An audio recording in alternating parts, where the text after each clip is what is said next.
Welcome back mga kalapatids, nasa Barangay Obrero na naman tayo para kumuha ng patuka. Happy Chinese New Year! Andito na nga tayo, meron sa aso, pusa, manok at kalapati mga kalapatids. Eto, maraming pagpipilian mga kalapatids. Ubus na kasi yung patuka natin sa mga alaga natin, kailangan natin kumuha. Yung farm breed mukhang sarado, holiday kasi mga kalapatids. Iba't ibang klase makikita dito mga kalapatids. Woo!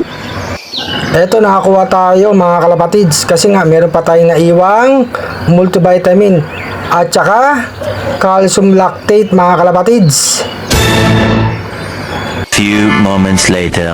Pakain na tayo ng mga alaga natin. Mga gutom na gutom, nag-aagawan pa mga kalapatids. Natanggal pa yung takip.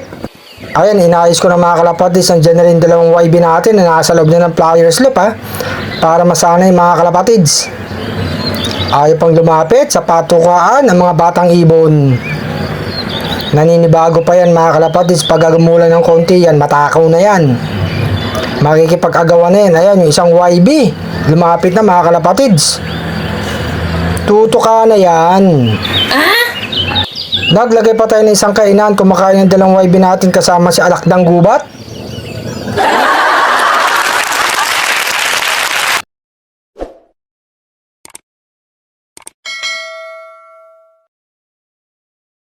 Tulad ng dati, lipad, batik, padrino. Si batik, gusto nang lumabas. Ayan na, buksan natin. Lipad na. Mabuti, tumigil ang ulan. One eternity later. Nandito na nga sila mga kalapatid. Si Padrino pumasok na, si Batik nasa taas pa. Bumaba na. Mga pangwala yung ibon. Meron tayong hawak dito mga kalapatids. Ito pagkain oh. Padrino, lapit ka. Sige na ito oh.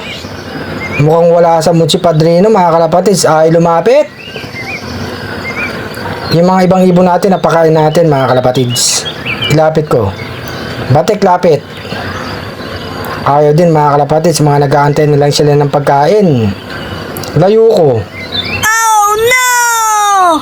Ayaw talaga, ilapit natin dito. Ayan o, Padrino. Ayaw talaga mga kalapatids.